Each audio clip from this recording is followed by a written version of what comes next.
बिस्मिल्लाहिर्रहमानिर्रहीम, अस्सलाम वालेकुम, अल्लाहुम्मा सल्ली अला व अला आले मोहम्मद सल्लल्लाहु तआला अलैहि वसल्लम। वेलकम टू सियासी शतरंज। मैं हूं तराज ख़वातीन व हज़रात। आज की सियासत में यकीनन दो बड़ी जमातें जो नजर आ रही हैं आने वाले इलेक्शन में, एक पाकिस्तान पीपल्स पार्टी है और एक पाकिस्तान मुस्लिम लीग नवाज है।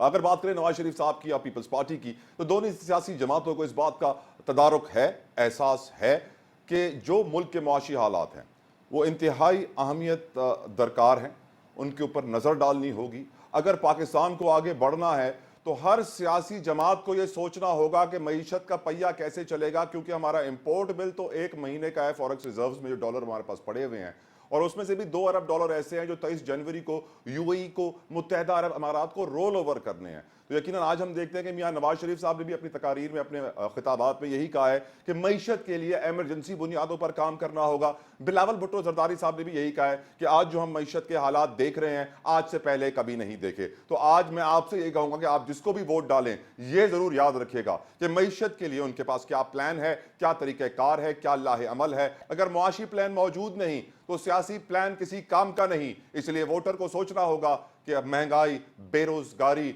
और ये बुरे होते हुए मईशत के हालात किस तरह और कौन बेहतर करेगा। बात की हमने नवाज शरीफ साहब की, बिलावल भुट्टो साहब की। अगर पीटीआई की बात करें तो आज हमने देखा पीटीआई के वकील लतीफ खोसा साहब फिर चीफ जस्टिस ऑफ पाकिस्तान से मुकालमे करते हुए नजर आए।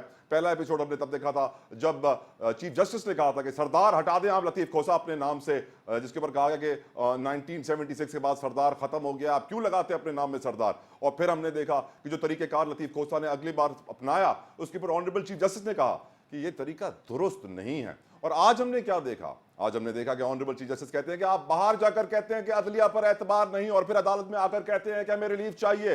ये कैसा दोगलापन है। यकीनन ये मुकालमों का सिलसिला जारी है। अब देखना यह है कि कहां रुकेगा और क्या पीटीआई को अब रिलीफ मिलेगा या नहीं। लेकिन ऑनरेबल चीफ जस्टिस ने कह दिया है कि जो कानूनी तरीकेकार है उसके मुताबिक दरखास्त लगाइए और फिर रिलीफ मांगिए। ये स्पेशल केस बना के आप रिलीफ और केसेस की समाअत ना करवाइए। साथ साथ बानी पीटीआई क्या वो इलेक्शन में होंगे या नहीं होंगे, एक बहुत बड़ा सवाल है। फैसला आज लाहौर हाई कोर्ट ने महफूज कर लिया है। जस्टिस बाकिर नजफी के साथ 3 रुकनी बेंच ने यह फैसला महफूज किया है। अब देखना यह है कि फैसला कब आएगा। लेकिन एक बात तो वाज़ेह है, जो खबरें गर्दिश कर रही हैं, जो बयानात जारी हो रहे हैं, उसमें कहा गया है कि पीटीआई के पास प्लान सी मौजूद है और वो 8 फरवरी 2024 को उस प्लान सी का इस्तेमाल करके सबको सरप्राइज देंगे। यकीनन आज के प्रोग्राम में जानने की कोशिश करेंगे कि ये प्लान सी आखिर है क्या। अगर अदालतों की बात करें तो सिंध हाई कोर्ट के अंदर एक बहुत इंपॉर्टेंट केस, मिसिंग पर्संस का केस, जिसमें जस्टिस नेमतुल्लाह फुलपोटो ने जबरी गुमशुदगी केस में ये फैसला सादर किया कि जो 10 साल से 2 लोग गुमशुदा हैं, जो मालूम है कि जबरी गुमशुदा किए गए हैं, उनको फौरन पेश किया जाए, कुछ भी करके उनको पेश किया जाए। अब देखना यह है कि अदालती अहकामात पर अमल होगा या नहीं। क्योंकि हम सियासतदानों की बात करें तो आज शेख रशीद साहब जब गए अदालत तो पहले खबरें ये आई कि 9 मई हमला केस में उनको बाइज्जत बरी कर दिया गया, उनकी ज़मानतें मंजूर हो रही हैं। लेकिन फिर खबर आई कि उनको गिरफ्तार कर लिया गया है एक और केस में। तो उनके सितारे गर्दिश में, लगता है उनको एक और चिल्ला काटना पड़ेगा अपने सियासी करियर को आगे बढ़ाने के लिए। एमक्यूएम की बात करें तो मुस्तफ़ा कमाल साहब कहते हैं कि एमक्यूएम के बिना कोई वज़ीर आज़म बना ही नहीं सकता, एमक्यूएम की ज़रूरत पड़ेगी।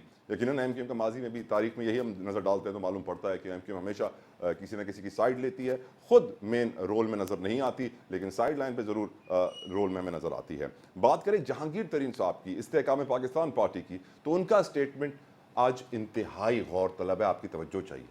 वो फरमाते हैं प्राइम मिनिस्टर की कुर्सी इंतहाई खतरनाक है, बादशाह समझता है कि मैं सब कुछ कर सकता हूं।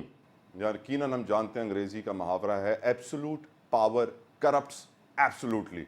यकीनन ये कुर्सी ऐसी है कि इस पर जो बैठता है वो बदल जाता है। आज के प्रोग्राम में अपने मेहमानों से पूछेंगे कि आखिर क्या वजह है कि ये कुर्सी सबको बदल डालती है।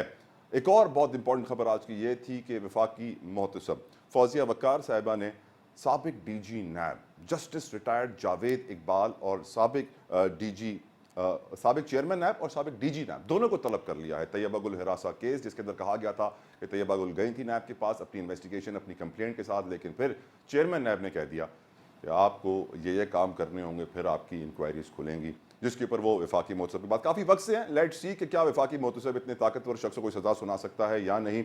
लेकिन यकीनन सियासत के मैदान में बहुत कुछ हो रहा है। मेरे साथ कमाल पैनल भी मौजूद है।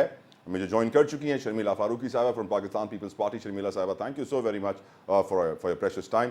رانا محمد ارشد صاحب پاکستان مسلم لیگ نون سے بہت بہت شکریہ رانا صاحب آپ کی قیمتی وقت کا. کچھ وقت کے بعد میں جوائن کر رہے ہیں کامران مرتضیٰ صاحب جمعیت علماء اسلام فے سے. شوکت پراچا صاحب تجزیہ کار ہمارے ساتھ ہوں گے ایک بریک کے بعد. Stay tuned.